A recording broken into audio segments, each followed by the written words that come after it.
Hello everyone, আজকের আমাদের বিশেষ টপিক হলো idiomatic uses of some verbs. কাটা শব্দটি বাংলায় আমরা বিভিন্ন জায়গায় বিভিন্ন রকম ভাবে ব্যবহার করে থাকি এবং তার বিশেষ কোনো পরিবর্তন ঘটে না।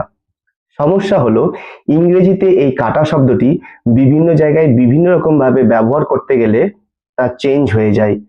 কিভাবে চেঞ্জ হয় তা জেনে নেব। So let's start. প্রথম বাক্য, মেঘ কেটে গেল। The clouds rolled away.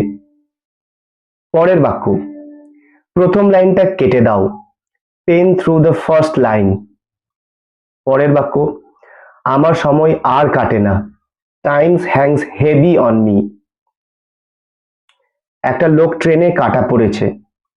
A man has been run over by a train. সব বইগুলো পোকায় কেটেছে। Worms have eaten into all the books.